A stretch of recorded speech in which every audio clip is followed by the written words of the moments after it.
이제 독일군 하면은 뭐 전차군단, 뭐 기계화 부대 이런 말을 많이 쓰는 그렇죠, 것처럼 그렇죠.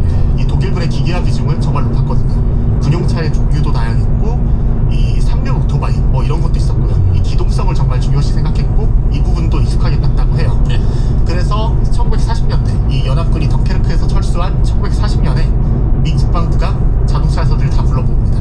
미국의 자동차 회사를 불러 모아서 우리 군용차 만들 건데 내가 몇 가지 조건을 줄 테니까 이거에 맞춘 차를 만들어봐 라고서 이 조건을 제시를 합니다. 오, 예. 이게 입사를 띄우는 거죠. 네. 여기서 내놓은 조건이 지금 생각해보면은 우리가 생각하는 SUV의 형태와 상당히 유사합니다. 일단 첫 번째로 4륜구동이어야 됐어요. 사륜구동. 네, 4륜구동이어야 되고 네. 구조가 단순한 이 사각형 차체였어야 됐고 네. 이 앞유리를 왜 필요했는지 모르겠지만 앞유리를 열고 닫을 수 있었어야 됐고요. 네. 아, 그 옛날 차들 그렇더라고요. 네, 앞유리가 열리더라고요. 네, 앞유리 네. 개폐가 가능할 수 있어야 됐고 네. 또 이제 독특한 게 이거 미터법 아닌데 네. 네, 미터법 아니긴 하지만 법칙 작가가 안 보길 바라겠습니다. 네, 600파운드를 견딘 채 600파운드의 무게를 얹은 채로 달릴 수 있는 이런 적재 중량을 버텨야 된다. 변환 정도는 해주실 수 없고. 네, 한 260kg에서 270kg 정도. 아. 네, 이 정도의 적재 중량을 200kg 넘게. 네, 그 정도의 중량을 견딜 수 있어야 된다. 이런 목표치를 제시를 했어요. 예. 네, 많이 참여했나요? 이 당시에 이 입찰을 붙었던 회사가 미국의 포드 그리고 이 윌리스 오버랜드라는 회사 이 두 회사가 두각을 나타냈는데요. 네. 최종적으로 낙찰된 회사가 윌리스 오버랜드라는 회사가 만들어낸 윌리스 MA라는 시세차였습니다. 윌리스 MA. 네, 이 윌리스 MA가 양산된 게 지금 사진에서 보시면 이 윌리스 MB라는 자동차입니다. MD가 된 거구나. 네. 저게 지프차의 기원이에요? 네, 그렇죠. 이 차가 2차 세계대전이 끝날 때까지 약 60만 대 정도가 생산돼서 예. 이 유럽과 이 태평양 전쟁 전선에 투입이 되는데요. 네. 이 차가 이 말씀하시는 것처럼 우리가 흔히 말하는 이 지프차의 기원이 됩니다. 그렇구나. 예. 그러면 집차의 원조 윌리스 MB는 전쟁터에 딱 어울리는 차다 이렇게 볼 수 있겠네요. 네, 그렇지않습니다. 이 차의 성능이 정말 인상적이었던 것 중 하나가 뭐 사실 당연히 독일에도 방금 말씀드렸지만 독일에도 군용차 있었어요. 네. 그런데 독일 차의 장점과 단점의 독일군이 운용하는 차의 완전한 대척점에 서 있는 차였습니다. 네. 당시 독일군이 운영하던 차가 되게 다양했어요. 뭐 지휘차였던 코만데어 바겐, 뭐 이제 그리고 수송물자였던 수송용으로 활용됐던 뭐 이런 퀴벨 바겐, 뭐 수륙양용차였던 슈빈 바겐 정말 다양한 차가 있었는데 사진에서 보시면 아시겠지만 이 차, 이 폭스바겐 비트를 기반으로 설계를 한 차거든요. 그러네. 당시에 독일의 예. 국민차였던. 예. 네. 이 차를 기반으로 설계했는데 당시 폭스바겐 비틀의 특징이 뭐였냐면 엔진도 뒤에 있고 뒷바퀴를 굴리는 RR 구조의 자동차였어요. 아, 저게 엔진 뒤에 있어요? 네, 저 당시의 차는 엔진이 뒤에 있습니다. 딱정벌레 차 말씀드린 겁니다. 네, 이 딱정벌레 차를 기반으로 군용차를 설계했는데 네. 장점은 분명했습니다. 엔진이 뒤에 있고 구동축도 뒤에 있으니까 전장에서 돌진하면서 앞에서 총을 맞아도 엔진이 뒤에 있으니까 차가 그러네. 기동성이 꽤 괜찮았던 거예요. 네. 그런데 반대로 뒤에서 피격당하면 네. 이건 엔진도 손상을 입고 네. 구동축도 손상을 입으니까 아예 구동 불능 상태가 돼버리는 거죠. 그러네. 반대로 이 윌리스 MB 같은 경우에는 엔진이 앞에 있다고는 하지만 사실 앞에 장갑을 좀 두텁게 대면 되는 문제였고요. 이 독일 차들처럼 뒤에서 피격을 당한다고 해도 네. 사륜구동이었기 때문에 뒷바퀴가 안 굴러가게 되더라도 앞바퀴로 굴러가면 그렇지. 예. 이렇기 때문에 상당히 기동성이 뛰어난 걸로 전해졌고요. 네. 이런 점 때문에 이 나중에 미국의 대통령이 되죠. 당시 연합군 사령관이었던 아이젠하워 사령관은 네네. 이 윌리스 MB가 연합군이 이길 수 있게 한 연합군의 핵심 3대 전력 중 하나였다. 이렇게 윌리스 MB를 평가를 하기도 했습니다. 그렇게 평가할 정도로 핵심 전력으로 인정을 받고 네. 윌리스 MB의 사륜구동이 전쟁의 승패를 가른 요인으로까지 인정을 받았다는 건데 지프의 기원이라고 하셨잖아요. 네.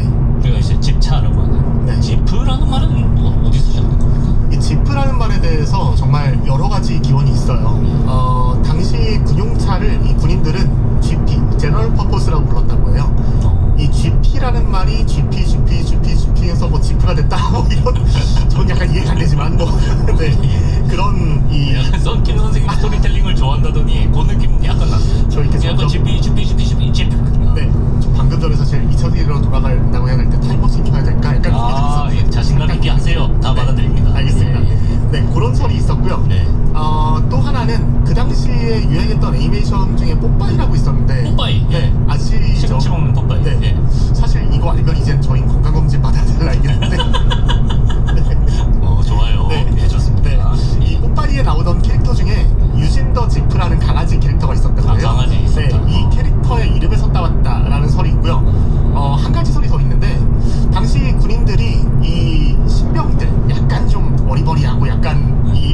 얘 좀 약간 일이 안 돼, 약간 소위 이런 표현으로 저 친구 되게 짚하다라는 말을 썼다고 해요. 짚하다. 네. 그래서 당시 전장에 투입된 지 얼마 안 됐던 이 윌리스 MB의 성능을 아직 몰랐기 때문에 이 차를 짚으라고 불렀다, 이런 설도 있습니다. 확실하진 않은가 본데 한 세 가지 설 정도를 소개해 주셨습니다. 그럼 이 차가 이제 전쟁이 끝나고 민간에서도 쓰이기 시작한 건가요? 네, 그렇죠. 이 전쟁에서 갔다 온 사람들이 이런 생각을 합니다. 그 당시에 이 차 정말 비포장로에서 전장에서 정말 잘 달렸는데, 이 뭐 우리 캠핑 갈 때 아니면 뭐 우리 고향 농사 짓는데 힘든데 그럴 때서 쓸 수 있지 않을까? 이런 생각도 갖고 있었고요. 이 차를 만들던 윌리스 오버랜드 입장에서도 전쟁이 끝났으니까 전쟁 군수물자는 더 이상 안 만드는데 다른 목적으로 뭔가 차를 팔을 생각을 해야 되는데, 판매 활로를 찾아야죠. 네, 활로를 찾아야 되는데 이런 생각도 있었던 겁니다. 네. 그래서 이 윌리스 오버랜드라는 회사가 나중에 이제 카이저라는 회사에 인수가 됩니다만, 이 회사가 이 지프라는 상표를 등록하고 지금에 이르게 되는데요. 윌리스 MB가 파생시킨 차가 근데 지프만은 아닙니다. 방금 전에 되게 많은 차들이 남아 있었다고 했잖아요. 네. 이 차가 세계대전이 끝난 유럽에 정말 많이 남아 있었는데, 영국 같은 경우에 이 버려진 윌리스 MB를 공장에서 정말 많이 활용을 했다고 해요. 그런데 이 영국의 이 도로 환경에 맞춰서 차를 개량해서 만든 차가 디펜더라는 자동차였고요. 디펜더. 네, 이 디펜더라는 자동차는 우리가 잘 아는 랜드로버의 기원이 됩니다. 랜드로버. 네. 그리고 또 있습니다. 그리고 우리가 필리핀 가시면은 이게 버스도 아니고 트럭도 아니고 되게 화려하게 생긴 이상한 차 되게 많이 보시거든요. 저 차 네. 인도에도 많고 저런 거. 네. 그쵸. 저 차를 지금 자막에 나오는 것처럼 지프니라고 하는데, 맞아. 이 윌리스 MB, 그러니까 미군이 운용하던 윌리스 MB를 기반으로 설계한 차가 저 지프니라는 자동차고요. 한 가지가 또 있는데, 그 일본의 미쓰비시가 이 윌리스 오버랜드의 민수용 버전, 그러니까 이 민간 판매용 윌리스 MB를 생산했던 적이 있어요. 이 미쓰비시 J 시리즈라는 이름으로 판매를 했었는데, 이 자동차가 나중에 미쓰비시 파제로라는 자동차로 이제 진화를 하게 되고요. 이 미쓰비시 파제로는 나중에 우리나라에 들어와서 갤로퍼라는 이름으로 판매가 됩니다.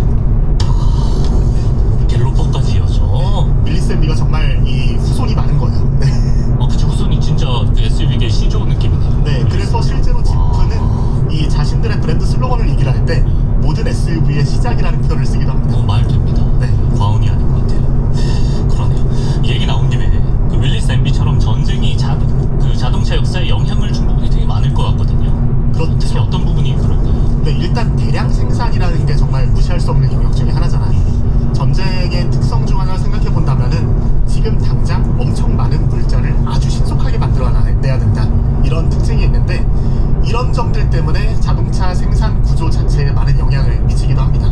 이 표준화, 모듈화, 컨베이어 생산 방식, 이런 게 대표적인데, 당시에 이 포드의 정말 특허 혹은 포드만의 독특한 생산 방식 중 하나였던 컨베이어 생산 방식이 이 자동차 산업 전반에 표준으로 자리 잡는 계기가 되기도 했고요. 독일의 아우토반도 이 전쟁에 영향을 받았어요. 아우토반? 네. 히틀러가 아우토반 만들었다. 네, 그렇죠. 사실 이 아우토반을 히틀러가 만들었는데, 사람들은 사실 히틀러가 자동차를 되게 좋아해서 만들었던 거 아니야? 라는 얘기도 있는데, 이건 반만 맞습니다. 그래요? 네, 사실 이 사람들이 여기에서 씩씩 달리게 만들어 놓은 것도 있었겠지만, 본 목적은 이 군수물자와 병력을 빠르고 안정적으로 이 운송하기 위한 목적이 더 짙었거든요. 그렇군요. 그러니까 아우토반은 어떻게 보면 이 독일의 산업에 중요한 역할도 하긴 했지만 일종의 전쟁 인프라 역할을 했던 거죠. 네. 또 있나요? 반대로 자동차 산업이 전쟁에 기여한 점도 있는데요. 자동차 산업이 반대로 전쟁에 기여한 사례? 네, 그렇죠. 흔히 아시겠지만 자동차 산업이라는 건 정말 대표적인 중공업 산업이잖아요. 네.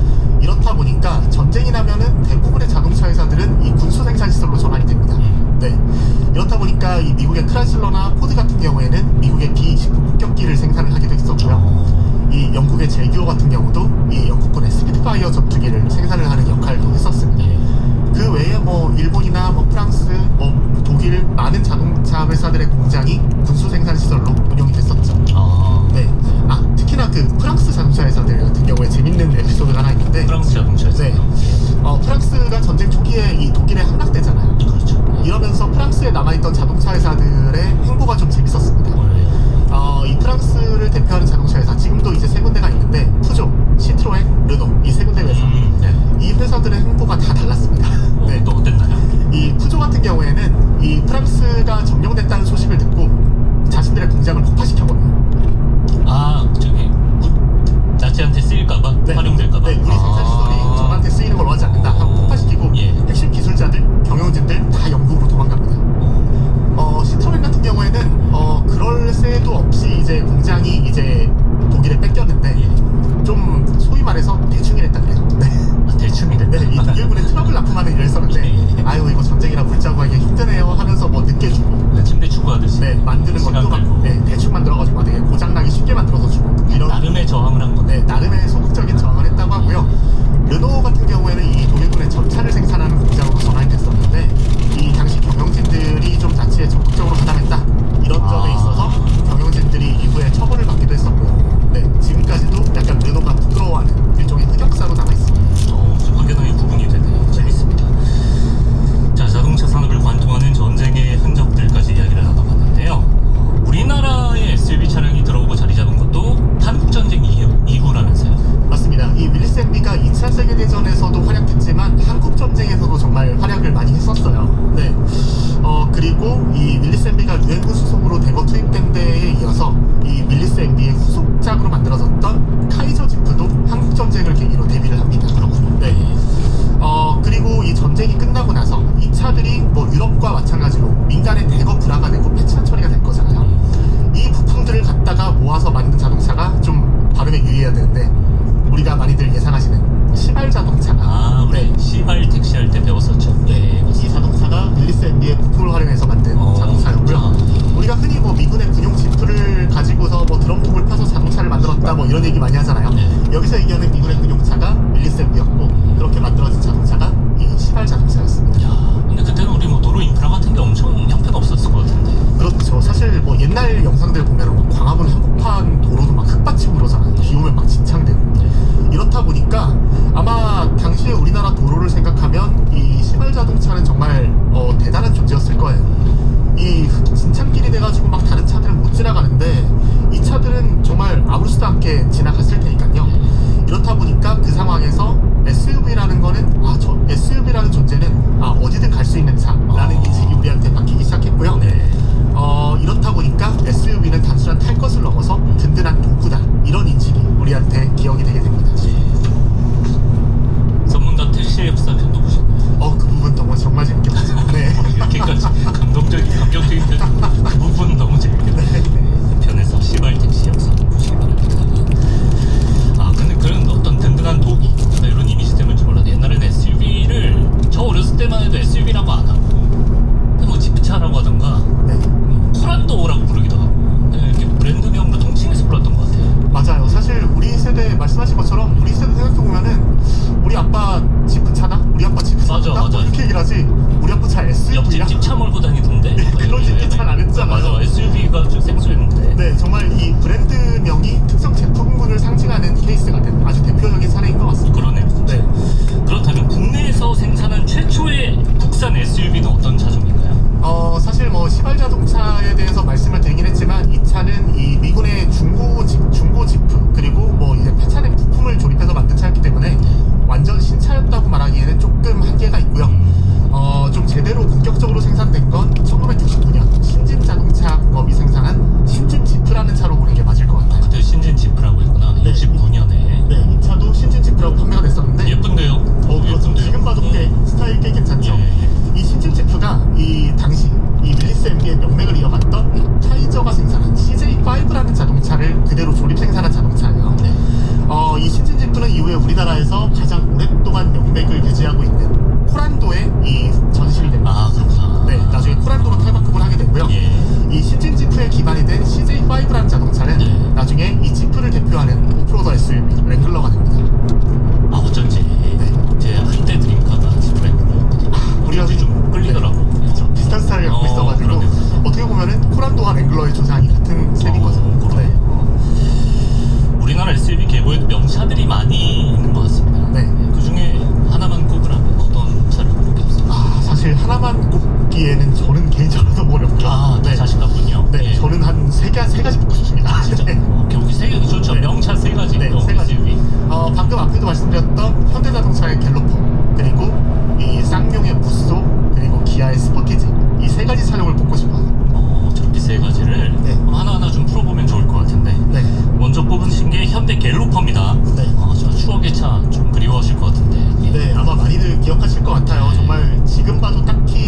부끄럽지 않은 이런 멋있어. 네, 정말 각지고 우람한 자체가 이 매력적인 자동차인데 네. 현대자동차라는 브랜드를 달고 나온 첫 SUV였고요. 네. 지금도 이 차를 좋아하시는 분이 많아서인지 연식에 비해서는 좀 중고차 시대가 비싼 차이기도 합니다. 아. 네. 그런데 이 갤로퍼 앞에도 살짝 말씀드렸지만 이 현대자동차가 생산한 차가 아니에요. 일본 쪽에서 왔다죠. 네, 미쓰비시가 생산한 파제로라는 자동차를 그대로 조립 생산한 자동차인데요. 네. 여기까진 많이들 아시는데 기술 베이스가 아니라 이 생산의 주체가 누구였냐를 따졌을 때 이 생산을 한 것도 현대자동차가 아니었습니다. 그럼 어디였나요? 정확히는 그 당시에 이 갤로퍼를 생산했던 건 현대전고, 오늘날의 현대모비스가 생산을 했던 자동차예요. 네, 그래서 그 당시 엠블럼을 자세히 보시면은 현대자동차 엠블럼과 갤로퍼에 들어간 엠블럼은 묘하게 달랐어요. 그렇구나. 네, 그랬었고 이제 뭐 나중에 결국에는 뭐 현대자동차로 통합이 되긴 하지만 그 당시에는 현대자동차 갤로퍼가 아니라 현대전공 갤로퍼라는 이름으로 팔렸습니다. 예. 네, 운전병이셨나요? 네, 저 군대에서 갤로퍼를 모셨다고 그래가지고. 네, 사실 저도 전 진짜 어렸을 때 이 갤로퍼 진짜 군인 아저씨들이나 형사님들만 타는 차인 줄 알았는데 형사들이 많이 타죠, 영화에서. 이렇게 진짜 이렇게 빨간 경광대가 이렇게 탁 엎고서 투캅스에서 나오는 것처럼 맞죠. 그런 차인 줄 알았는데 진짜 말씀드린 것처럼 저는 공교롭게 이 차를 군대에서 처음 몰아봤습니다. 진짜 차 좋아하시는 네. 운전도 엄청 잘하실 것 같아요. 다음으로 꼽으신 게 이제 쌍용의 무쏘였습니다. 네. 무쏘도 완전 그 꼬마 시절에는 이제 아빠 차 뒤에서 다른 차들 보면 네. 약간 제일 멋있어 보이는 차였거든요. 그 차 지금 봐도 정말 멋지죠. 네. 무쏘 얘기도 한번 해주시죠. 네, 이 무쏘 지금 뭐 이제 KG 모빌리티로 이름을 바꾼 쌍용 자동차가 생산한 자동차였죠. 지금 뭐 이 KG 모빌리티가 무쏘라는 이름을 부활시키긴 했지만 지금과는 성격이 좀 다르긴 하고요. 네, 이 무쏘 당시 쌍용 자동차가 벤츠와 공동 개발을 해서 탄생시킨 자동차입니다. 네, 이 차를 개발을 했던 분들의 얘기를 들어볼 기회가 있었는데 당시 무쏘의 개발 컨셉이 정말 명확했다고 해요. 진흙탕에서 잔뜩 흙을 뒤집어 쓰고 와서 호텔 앞에 가서 프론트에서 발렛 주차를 맡겨도 어색하지 않을 차를 만들겠다는 게 목표였대요. 네. 느낌이 있다, 느낌. 네, 지금 생각해보면은 어쩌면 이 고급 SUV, 프리미엄 SUV의 기원이었다고 봐도 과언이 아닐 것 같은데요. 실제로 이 무쏘 같은 경우에는 당시 판매 가격이 당시 고급차의 기준이었던 그랜저보다도 비쌌다고 합니다. 네. 어쩌면 우리나라 말씀드린 것처럼 정말 우리나라 프리미엄 SUV 기원이 아니었나 이런 생각도 들고요. 무쏘의 또 다른 매력이, 진짜 매력이 따로 있다면서요? 진짜 매력은 아무래도 어마어마한 내구성입니다. 내구성? 네. 지금 뭐 서울을 기준으로는 노후경유차 도심 진입금지 때문에 도로에서 많이 안 보이는데 이 대기환경보상법 시행되기 이전까지는 은근히 도로에서 많이 보였거든요. 네.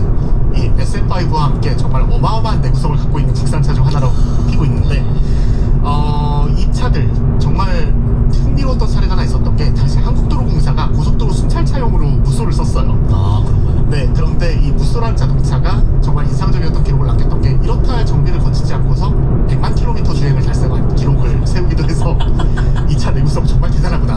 네. 100만을 탈 수가 있나? 저도 그래서 정비를 안 하고? 그러니까요. 사실 90년대 중후반에 나온 자동차를 생각해보면은 10만 킬로미터쯤부터 고장나기 시작하거든요. 와. 그런데 그 당시에 100만 킬로미터를 달렸다. 어마어마한 내구성인 거죠. 그러네요. 네. 그리고 이제 세 번째로 꼽은 국산 명차, SUV, 기아 스포티지를 꼽아주셨는데 네. 뭐 도시명 SUV의 선두주자다 이렇게 볼 수 있을까요? 네, 맞습니다. 이 사실 방금 앞에 말씀드렸던 무쏘나 갤러퍼 같은 경우에는 이제 험로를 주행할 수 있는 사륜구동 SUV의 성격이 짙었지만 스포티지는 이 무대를 산이 아니라 도심으로 이제 옮겨온 차라는 점에서 상당히 의미가 있어요. 네. 지금 나오는 스포티지와 그때의 스포티지는 느낌이 또 다르긴 하지만 이 스포티지는 이 일반적인 승용차처럼 좀 낮은 차체를 갖춰서 도시명 SUV라는 거를 좀 강조를 했고요. 이 부분에 대해서 이견이 있긴 하지만 이런 점 때문에 이 기아에서는 스포티지를 세계 최초의 도시명 SUV라고 표현하기도 합니다. 네. 여전히 논쟁의 여지가 있긴 하지만 뭐 이런 정도의 인기가 있다 정도로 참고하시면 될 것 같고요. 그리고 또 재밌는 것 중 하나가 방금 말씀드렸던 갤러퍼 같은 경우에는 일본 미쓰비시의 도움을 받았고 이 무쏘는 벤츠의 도움을 받았다고 말씀드렸죠. 이 스포티지 같은 경우에는 순수 우리 기술로 기아가 독자적으로 개발한 차라는 점에서 좀 의미가 있습니다. 그러네. 군용 차량에서 출발했지만 이제는 정말 SUV의 용도와 성격이 많이 바뀌었다고 봐야 할 것 같은데요. 이 질문을 드려보고 싶었어요. SUV 왜 이렇게 인기가 많나요? SUV가 인기가 많아진 데는 아무래도 여러 가지 이유가 있을 것 같은데요. 일단 가장 큰 이유 중에 하나는 운전이 편합니다.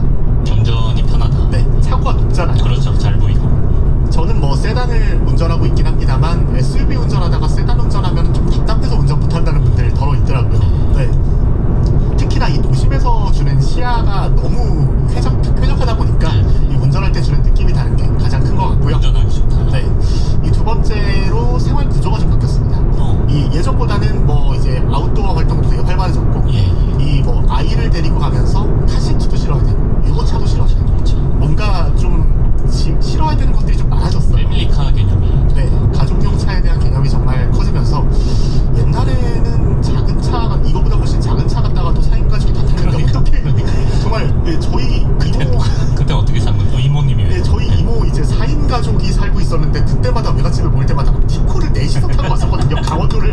이게 가능했던 네, 이게 시절이에요. 가능했던 정말 강한자만 살아났던 90년대였는데 근데 실제로 약간 그 코로나 이후에 네. 좀 이제 야외 리조 활동 많이 하면서 SUV 더 늘어나는 느낌도 받는 거 맞아요. 네. 그때 한참 차박이라는 것도 유행을 하면서 나만의 공간이 중요해지고 예. 그러면서 SUV가 꽤 많아진 것도 영향을 미쳤고요. 네. 이 제조사 입장에서도 좀 SUV가 매력적이긴 합니다. 이 차체를 키우기도 쉽고 되게 다양한 타생 차들을 만들 수 있어서 이 뭐 지금은 뭐 경차뿐만 아니라 뭐 대형차, 뭐 고성능차, 슈퍼카, 뭐 고급차 이런 것까지 SUV 타입으로 만들고 있거든요. 네. 이렇다 보니까 SUV는 뭐 차종이 아니라 약간 형태를 바꿀 수 있는 일종의 기본 틀이 된 게 아닌가 그런 생각도 듭니다. 그러네. 근데 이제 큰 차가 많아진 만큼 좀 이제 주차는 더 힘들어지고 주차는 네 사실 저도 오늘 부득이하게 SUV를 한 대 타고 왔는데 좀 주차하기 힘들더라고요. 네. 대형 SUV 2대 양쪽에 있으면 주차 내릴 수가 없어. 어떻게 내려야 예. 되게 먹잖아요. 아, 이런 것도 좀 넓어지면 좋겠는데 우리나라 사정상 쉽지가 않은 것 같아요. 예. 게다가 이제 박 기장님이 앞으로 이제 전기차 시대에 SUV가 더 많아질 거라고 예상하신다고요. 네 맞습니다. 이 전기차 구조를 한번 생각해 보시면 좀 쉬운데요. 전기차 같은 경우에는 이 배터리를 차체 바닥에 까는 구조거든요. 이렇다 보니까 이 앞에 가장 큰 단일 부품인 엔진을 달아야 되는 자동차에 비해서는 좀 더 공간을 여유롭게 활용을 할 수가 있어요. 실제로 전기차의 가장 큰 장점 중 하나가 공간 활용 능력인데요. 그렇다 보니까 SUV로 전기차를 만들면 이 공간 활용 능력이 정말 말도 안 되게 확대가 되는 겁니다. 지금 사진에서 나오는 것처럼 현대자동차가 만든 이 세븐이라는 컨셉카인데 네. SUV로 얼마나 공간을 넉넉하게 창출할 수 있느냐 이런 걸 대표적으로 보여주는 케이스거든요. 진짜 살아도 과장 못해서 살아도 되겠다 이런 생각 드네요. 네, 실제로 뭐 우리나라 전통 건축의 영감을 얻어서 이 열선 시트나 히터 대신 온돌로 난방을 하는 구조를 갖춘 그래. 전기차이기도 합니다. 온돌카. 네, 그런 자동차이기도 한데, 네, 뭐 공간을 여유롭게 쓸 수 있다는 점, 이런 점에서 SUV가 정말 최적이라는 장점이 있는 거고요. 수소차 같은 경우에는 좀 다른 이유가 있습니다. 수소차는 전기차보다 설계 구조가 복잡해요. 이 배터리가 들어가는 건 똑같지만 수소를 저장하는 수소 탱크도 들어가야 되고요. 예. 이 공기와 산소와 수소를 반응시켜야 되는 수소 스택이라는 부품 들어가야 되고요. 전기차보다 몇 가지가 더 들어가는데 좀 복잡한 구조를 갖고 있다 보니까 차체가 큰 SUV로 수소차를 만들어야 자동차 회사 입장에서도 설계하기가 쉽습니다. 네, 이렇다 보니까 실제로 전 세계에 판매되는 수소차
잽을 잘 받아낼 수 있을지. 나비처럼 날아서 벌처럼 쏘는 토크 챔피언 썬킴 역사 스토리텔러와 송문덕 함께합니다. 선생님 어서 오세요. 안녕하십니까. 우리 송인찬 아나운서 그 자리가 정말 잘 어울리시네요. 예전부터 쭉 계셨던 것처럼 잘 어울리십니다. 네, 노리고 있었습니다. 아, 예. 자세는 또 편집장님이시죠. 제가 지금 외로운 독서처럼 한 마리의 외로운 늑대처럼 이렇게 링 위에 올라와 있는 것 같은데 오늘 코칭 잘 해주실 거죠? 아, 뭐 잘 이끌어주시면 잘 가겠습니다. 자, 썬문덕 주제 오늘은 어떤 주제인가요? 오늘 주제 방금 우리 또 2세대 편집장님께서 말씀하신 것처럼 그렇죠. 나비처럼 날아서 벌처럼 쏜다. 네. 로 유명한 굉장히 유명한 복서 얘기를 좀 해볼까. 누구죠? 바로 무하마드 알리 이야기를 들려드리겠습니다. 네. 복싱은 몰라도 이제 뭐 아까 나비처럼 날아서 벌처럼 쏜다. 그리고 무하마드 알리라는 이 이름을 모르는 사람은 솔직히 없잖아요. 없죠. 네. 이 오늘 그 전설의 이야기를 한번 나눠볼 건데 무하마드 알리가 본명이 아니에요, 이게. 원래 이름이 따로 있었어요. 태어났을 때는 캐시어스 클레이라는 이름을 가지고 태어났습니다. 캐시어스 클레이. 캐시어스 클레이라고 이렇게 보시면 돼요. 지금 뭐 아프리칸 아메리칸이라고 하지 않습니까? 네. 그 소위 이제 흑인들이요. 네. 대부분 다 서아프리카에서 노예로 끌려왔습니다. 그런데 이름들이 다 영어식 이름이잖아요. 네. 그럼 그 이름들은 어디서 왔을까? 어디서 왔나? 주로 다 노예제가 있었을 당시에 백인 농장주의 이름을 그대로 물려받은 거예요. 농장주의 이름을 백인 농장주요. 어. 백인 농장주의 이름을 당시 흑인 노예들이 그냥 갖다 쓴 거거든요. 네. 그래서 많은 뭐라고 할까 흑인 인권 운동을 하던 사람들은 이런 백인들의 농장주 이름이 싫다. 나는 나만의 이름을 개명하겠다. 네. 라고 주장한 사람들이 많았어요. 네. 그 중에 대표적인 사람이 바로 무하마드 알리죠. 네. 그러니까 원래는 캐시어스 클레이 백인 농장주의 이름이었어요. 네네. 나는 내가 왜 백인 농장주 이름을 가져야 되냐? 싫다. 나는 개명을 하겠다. 네. 그래서 무하마드 알리로 개명을 했는데 이게 왜 그러면 무하마드 알리 딱 봐도 이슬람교 이름이잖아요. 그러네. 왜 무하마드 알리로 개명을 했는지는 나중에 설명드리겠습니다. 나중에. 네, 좋습니다. 우선은 알리가 복싱 선수가 되기로 한 유명한 일화가 있다면서요? 있죠. 1942년 켄터키 루이비 출신입니다. 네. 켄터키 치킨으로도 유명하지만 프라이드 치킨이요? 네. 여기가 남부에서도 진짜 골수 남부거든요. 지금도 인종차별이 있는 곳입니다. 지금도. 저도 뭐 이 켄터키에서는 안 당했는데 네. 그 옆에 알칸소라는 주가 있거든요. 네. 빌 클린턴 전 대통령이 이제 주지사했던 곳이요. 네. 거기서 대학교 때요. 식당에 들어갔는데 주문을 안 받아요. 그러니까 이제 노골적으로 인종차별하는 거죠. 나가라는 못하지만 주문을 안 받는 거예요. 눈치껏 나가라. 끝까지 난 버텼죠. 주문 받을 때까지 난 있겠다. 네. 근데 진짜 안 받더라고요. 나도 다음 스케줄 있어가지고 이제 이동을 했는데 지금도 인종차별이 있는 그 중부 남부 지역인데 거긴데. 이 무하마드 알리 캐시어스 클레이가 태어났던 1942년은 정말로 인종차별이 심했겠지요. 네. 거기서 어떤 일이 있었냐? 1954년 그러니까 당시 캐시어스 클레이 그러니까 12살 때 12살. 콘서트를 보러 갔어요. 콘서트를 보러 갔는데 저쪽에서 무료 핫도그를 준다고요. 무료 핫도그 못 참죠. 못 참지 가야죠. 야 프리 핫도그다 해서 갔다가 프리 핫도그를 냠냠냠냠 먹고 나오는데 What is this? 내가 타고 왔던 자전거가 도둑 맞은 거예요. 없어졌어. 네. Where is my 자전거? 바이스클. 그래가지고 신고를 해야 될 거 아니에요. 네. 그래서 이제 파출소, 경찰서로 갑니다. 가가지고 엉엉 울면서 그쵸. 그때는 뭐 전화 112 이런 게 없으니까. 911이지 112라니. 911이지. 예. 네. 그래가지고 가요 경찰서로 가서 누가 제 자전거 훔쳐갔어요. 제가 만나면 때려줄 거예요. 라고 경찰관에게 얘기했는데 하필이면 마침 그 경찰관 이름이 존 마틴 경찰관이었거든요. 네. 존 마틴 경찰관이 경찰관이지만 아이들에게 복싱을 가르쳐주는 또 아마추어 복싱 트레이너였어요. 트레이너였어요 또? 존 마틴이요. 그래서 이런 말 합니다. 야, 네가 정말로 나쁜 놈들을 혼내주기 위해서는 말이야, 네가 복싱을 배우는 것이 어떻겠니? 갑자기. 해요. 네. 그래서 이리 와. 그래서 내가 운영하는 체육 체육관 있는데 가서 네가 한번 복싱을 한번 배워봐. 네. 해서 복싱에 입문을 하게 돼요. 이거 관원 모집하는 거 아니에요? 아이. 그래가지고 이런 얘기가 있거든요. 네. 만약에 그때 조 마틴이 네. 네가 정말 그 나쁜 놈들을 때려잡 혼내주려면 공부를 해야 돼. 오. 그랬으면 공부의 길을 갔을 거고 아. 네가 정말 나쁜 놈들을 혼내주려면 발레를 해야 돼. 아, 그럼 또 발레의 길을 가고. 발레를 했을 수도 그래서 멘토를 잘 만나는 게 중요해요. 아, 그러네요. 그래서 조 마틴 경관 겸 트레이너, 복싱 트레이너, 네. 코치가 운영하는 데서 일단 복싱에 입문하게 됩니다. 네. 우연의 한 수였죠. 아, 그 사실 어떻게 보면 자전거 도둑이 자전거를 안 훔쳤으면 또 어떻게 될지 모르겠어요. 여기 편집장님 한수 앞을 대답하시네요. 그때 핫도그를 먹고 왔는데 자전거가 있었다. 있었다면. 그럼 오늘날의 무하마드 알리 전설이 없었겠지요. 그러니까요. 이야. 어떻게 보면 역사라는 게 꼬리를 보는 것 같아요. 네. 뭐 어쨌건 이제 신고하러 간 경찰관이 마침 복싱 트레이너였고 그래서 복싱을 배우게 됐는데 굉장히 또 연습벌레였어요. 연습벌레였습니다. 복싱을 이제 배우면서 이제 센트럴 고등학교 하이스 지금도 있어요. 루이빌에서 네. 센트럴 하이스쿨에 입학을 합니다. 그러면서 공부를 못했다고 하더라고요. 아, 공부하라고 얘기를 안 했으니까. 여러 가지 설이 있는데 난독증이 있었다는 얘기를 했어요. 오. 책을 봐도 안 보이니까. 네. 그래서 뭐 공부도 안 되니까 차라리 뭐 이제 복싱이 나을까 해서 복싱이 더 매달렸다라는 얘기도 있거든요. 네. 그래서 계속 복싱 어느 정도로 이제 그 복싱의 그 열의가 있었냐면은 미국은 다 국립학교는 버스가 노란 버스 있잖아요. 스쿨버스. 스쿨버스가 네. 나와요. 그래서 버스를 타고 학교를 가거든요. 안 타요. 왜 안 타요? 일부러 아이 캐시어스 핫빈 버스 타 노 핫빈 그러면서 버스 옆을 같이 뛰었다고요. 아, 버스의 속도에 맞춰서. 그렇죠. 야. 버스 가라. 난 버스 옆에서 뛰겠다. 네. 라고 할 정도였다고 하죠. 순발력이 굉장히 좋았다고 하는데 캐시어스 클레이, 무하마드 알리죠. 네. 애 동생이 나중에 그 지원을 했는데 우리 형과 어렸을 때 놀이를 할 때는 뭐 했냐면 돌 던지기 놀이를 했대요. 돌팔매질. 돌팔매질이지만 동생 보고 야 나한테 돌 던져봐. 아, 본인한테? 네, 나한테 네. 형 괜찮겠어? 아유 오케이 던져봐. 던지면 피하고 턱 피하고 한 번도 안 맞았다. 그래서 나중에 동생이 증언하기는 야 우리 형이 저렇게 순발력이 빠른 거는 어렸을 때부터 보여줬다. 아, 타고난다. 던졌는데 안 맞으니까. 네. 그래서 순발력 플러스 지구력 학교까지 가는 버스. 나도 내일 학교 가는 버스 옆에서 같이 난 뛰겠다. 아니야는 괜찮아가 된다. 네. 아, 그렇게 이제 뭐 훈련을 열심히 하긴 했는데 이 알리의 복싱 스타일 자체에서는 조금 평가가 안 좋았다고요. 복싱 스타일이 지금 뭐 당시에는 굉장히 어떻게 보면 충격적이라는 걸 떠나가지고 말도 안 되는 스타일이었거든요. 일단 무조건 가드를 올려야 돼 이렇게 해요. 그쵸, 막아야 되니까. 막아야 되니까. 네. 격투기 했었죠. 저는 주짓수 좀 했습니다. 야, 무섭다. 그래서 가드에 대해서 잘 모르고요. 어깨가 굉장히 넓으세요. 이야. 네.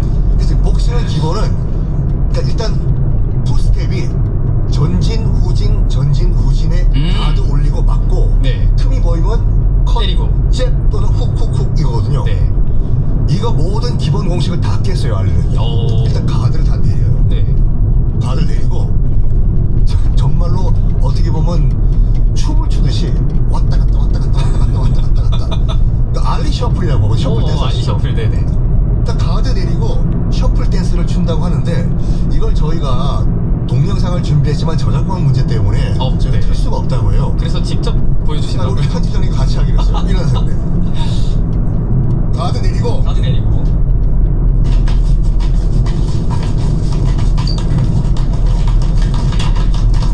이렇게 했다고 하죠. 자자자. 아, 박수가 나오고 있습니다. 라디오로 지금. 듣고 계시는 분들 아쉽네요. 유튜브로 꼭 보셔야 돼요. 이게 이제 알리가 캐셔스 클레이가 네. 스승을 잘 만났어요. 그 트레이너들을요. 트레이너 복이 굉장히 많았어요. 첫 번째 트레이너가 이제 프레드 스토너라는 사람이었는데 네. 이 사람이 딱 보니까 너는 순발력이 짱이다. 아, 알아봤네요. 그렇죠. 네. 그래서 기존 공식을 다 깨고 너의 장점을 살려가지고 오. 한번 이렇게 해봐라. 오. 무하마드 알리가 어느 정도 순발력이 잽력이 뛰어나냐면요. 이것도 저작권 때문에 풀 수는 없을 것 같고 보여주시나요? 보여드릴 수는 있는데 전설의 그 팬텀 펀치라고 해가지고 네, 팬텀 펀치죠. 공식적으로 3초에 12방 봤어요. 이거 보면 여러분들 에이 나도 3초에 12방 할 수 있다. 그저 양양표 치고 고양이가 아니라니까요.